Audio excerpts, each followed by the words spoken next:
नमस्कार, news for nation देख रहे हैं आप। आपके साथ मैं हूं ऋचा शर्मा। बिहार में बस कुछ ही दिन बाद चुनावी दंगल देखने को मिलेगा, लेकिन उससे पहले फर्स्ट फेज की वोटिंग की शुरुआत हो गई, नॉमिनेशन की प्रक्रिया भी शुरू हो गई।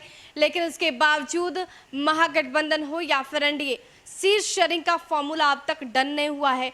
एनडीए की बात करें तो यहाँ पर जिस तरीके से चिराग पासवान ने तल्ख तेवर अपना लिया और एक बार फिर से सीएम नीतीश कुमार को चुनौती दे दी, जिसके बाद से मामला बढ़ता ही जा रहा है। लेकिन इसी बीच खबर आ रही है कि सिर्फ चिराग पासवान के बगावती तेवर के कारण एनडीए में रार नहीं मची, बल्कि बीजेपी और जेडीयू में भी ठन गई है।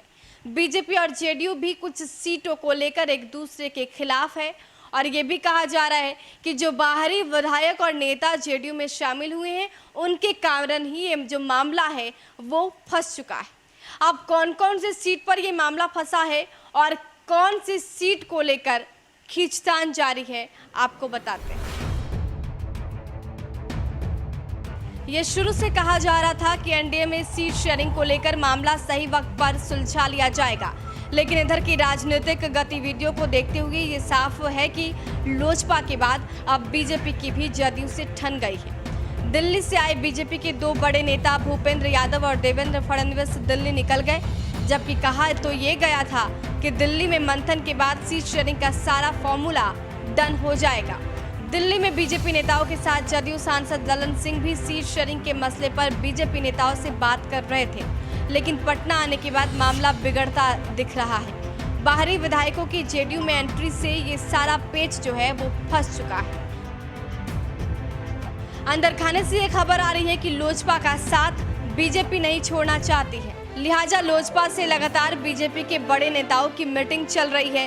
इसके साथ ही बीजेपी जदयू से इसलिए भी खफा है कि जदयू ने दूसरी पार्टियों के नेताओं को जदयू में शामिल करवा लिया।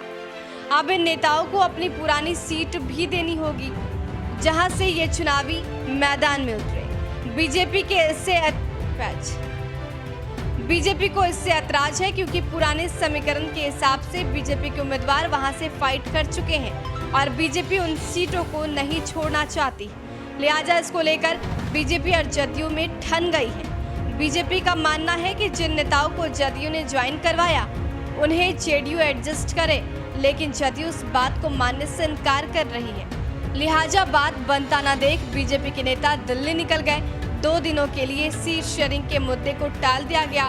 लोजपा की आज संसदीय दल की बैठक है। अब इस बैठक पर बीजेपी और जदयू की दोनों की नजर है। बैठक में चिराग क्या फैसला लेते हैं, इसके बाद बीजेपी और जदयू के बीच जमी बर्फ पिघल पाती है या फिर नहीं, ये भी देखने वाली बात होगी। हालांकि जिस तरीके से बिहार में सियासत गरमा रही है, चुनाव काफी नजदीक है, लेकिन उससे पहले अब तक सीट शेयरिंग का फॉर्मूला डन नहीं हो पाया है, नए फॉर्मूले को गढ़ा नहीं गया है। ऐसे में कहीं ना कहीं कयास लगाए जा रहे हैं कि 1-2 दिन में ये सब कुछ डन हो जाएगा। सबसे पहले आज सबकी निगाहें चिराग पासवान के फैसले पर टिकी है। उनके फैसले के बाद ही जेडीयू और बीजेपी एक दूसरे से सीट शेयरिंग को लेकर समझौता कर पाएगी। फिलहाल के लिए इतना ही। बने रहे हमारे साथ और देखते रहे न्यूज फॉर नेशन। नमस्कार।